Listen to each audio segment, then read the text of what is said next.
Hi everyone, Eric at Retro Handheld Guides, and today I'll be taking a look at the N64 emulation on the Anbernic RG28XX. The Anbernic RG28XX is a very small horizontal handheld similar to the Miyoo A30.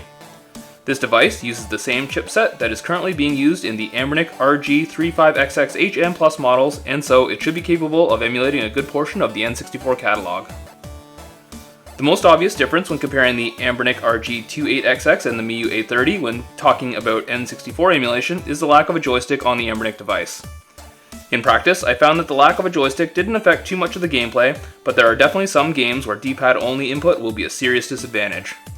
For example, I found that it was nearly impossible to manually aim the gun in GoldenEye for sniping. It is also not possible to walk slowly in games like Mario 64 or Zelda, and so walking across narrow platforms is much more difficult without a joystick.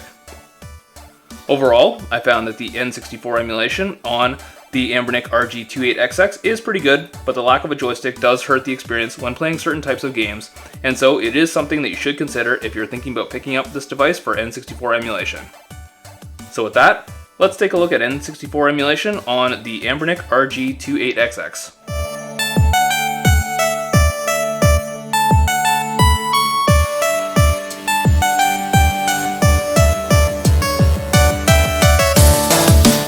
Alright, so before we get started, let's take a little bit of a look at the N64 setup on the RG28XX.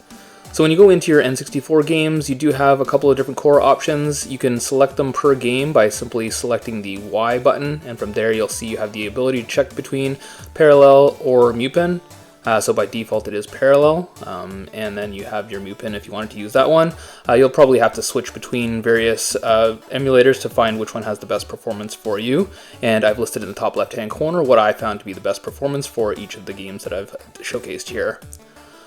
Even for the parallel, if you do go into your game by launching it, you'll notice that it does also have a number of different graphics plugins. So by pressing the menu button here up at the top, you can also go into the RetroArch settings, and from there what you want to do is go into your options. So if I've shown that it uses a different graphics plugin, under your options, if you scroll down to the GFX plugin, you will also be able to change this from Rice the default to something else. So there are a couple of other emulator plugins here that you can try. So I've listed again those in the top left hand corner for the various ones that I found that will be best for each of the different games.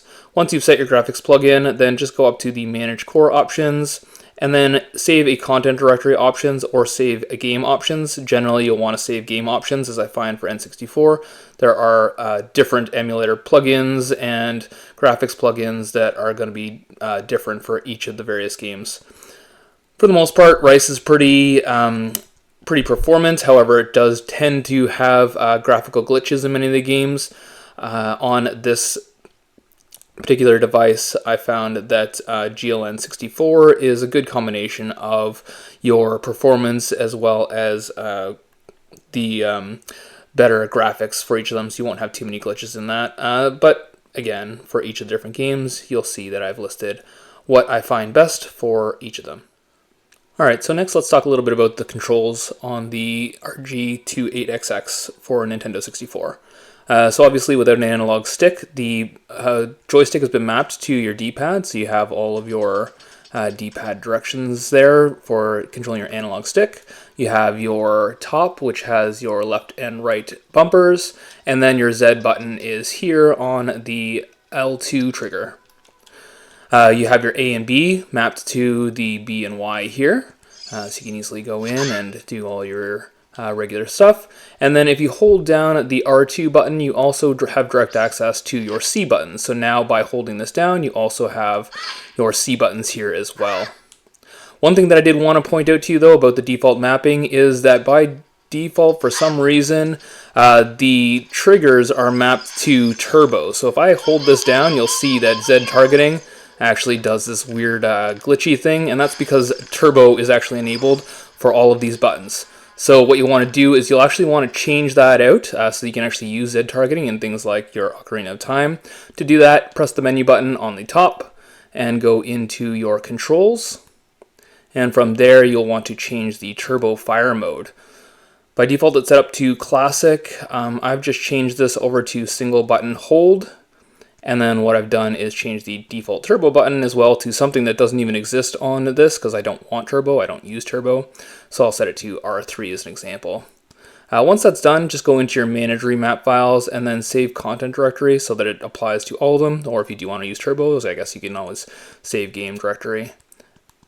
Now, when that is mapped, you can see that I can actually just hold this down and it does the Z targeting as it should. So now I can actually target things and I can actually hit things without it going to that glitchy thing. So that's just something that I wanted to point out for you. Keep that in mind. You'll probably want to remap that as well if you're going to be playing things like Ocarina of Time in order to use your Z targeting properly.